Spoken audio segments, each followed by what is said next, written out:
actually a really cute little neighborhood here.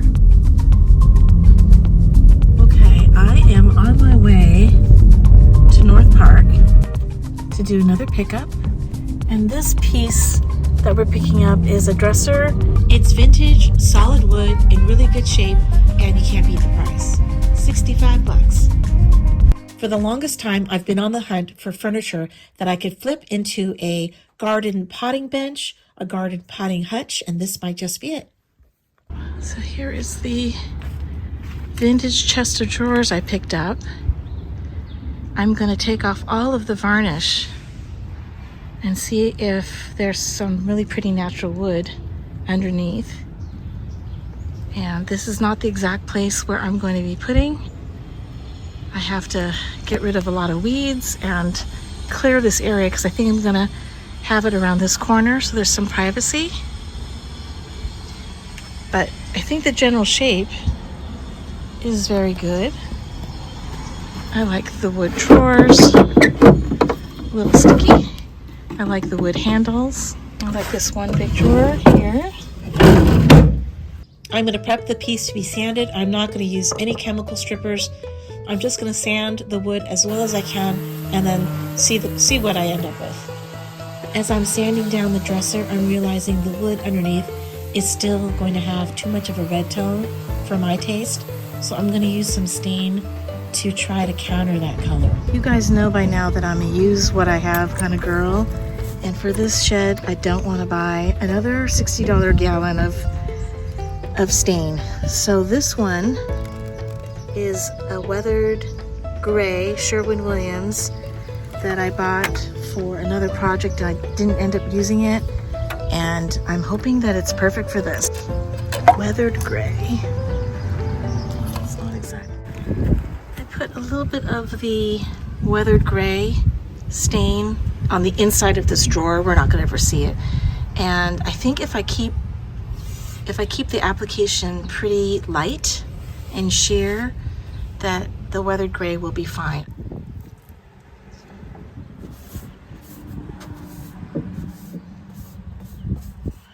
Okay. Right now, the paint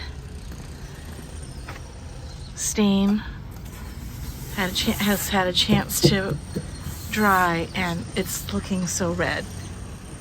It's just looking too red. So I am going to try to counter that with, how do you counter red? Add a little bit of blue, add a little bit of green. So I went and got a sort of a green base stain. I just want to test and see if that's going to help. Here's the color chart for Home Depot semi-transparent colors. And I got the Harbor Gray. See how this gray has a little bit of that green, hint of green in it, and it seems to be being a counterpoint to that red. So let's see up here.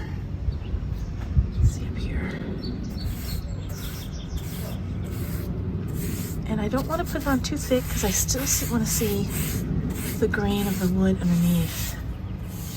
But I think this might be doing us a big favor. Maybe you can see it better in this light, but here is the redness. And I'm trying to get the redness out. And I'm thinking this stain is very beautiful.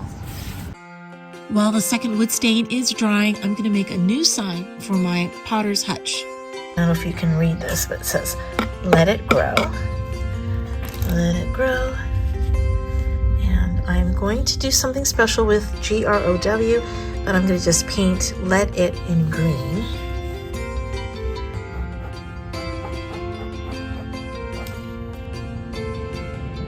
Okay, we've got "Let It Grow."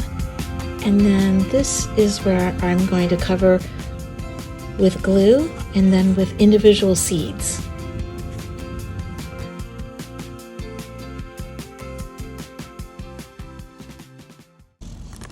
Now I'm going to spread some of this beautiful dried chamomile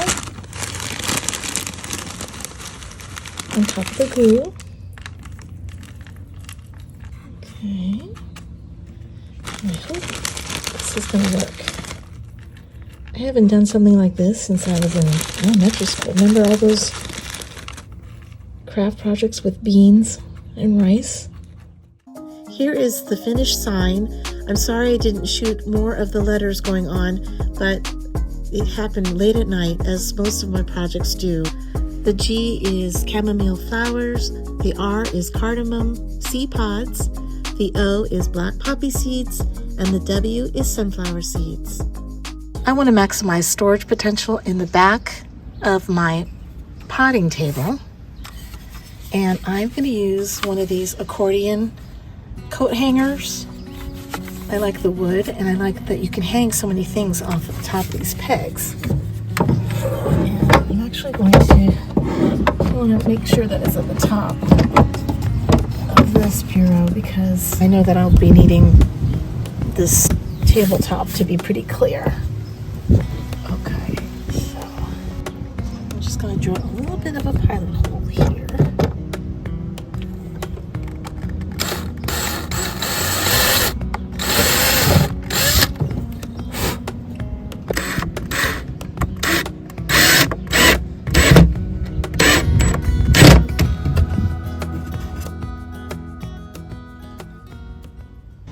Here is the potting cabinet with the second layer of stain.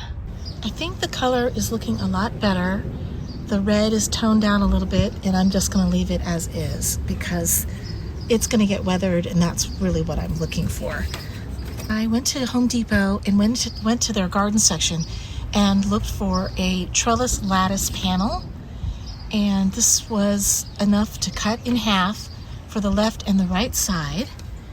Now the idea is to put this, you can see, on this side, centered on this side. I was really inspired by all of these beautiful garden sheds that were covered from roof to the floor in trellis panels. It's also a great way to put hooks, and that's going to be my storage on the right and left side of the garden table. And because I want to maximize the storage potential of this potting hutch, I am adding a few more hooks to the left and to the right.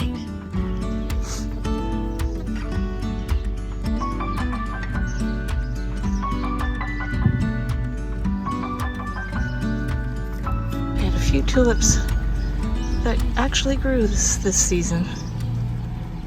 Remember what this wood hutch used to look like?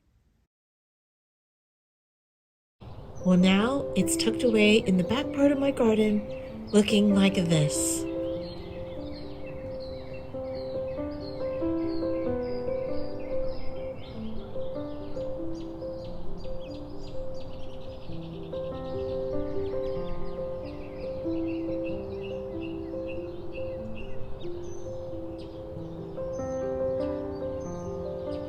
A friend of mine, as a thank you gift, gave me these little plant tags.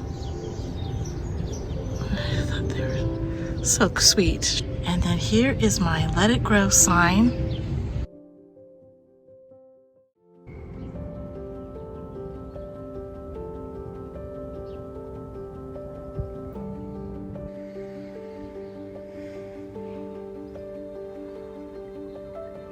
My garden is still in progress, as most gardens are, but I'm feeling like I'm going to get a lot of use out of this potting hutch, which is what I decided to call it. And really happy with adding the lattice trellis on the sides. This little garden hutch is the perfect addition if you have a small garden. It really doesn't take up that much space. I hope to see you next time right here on Jnutshell Living. Bye!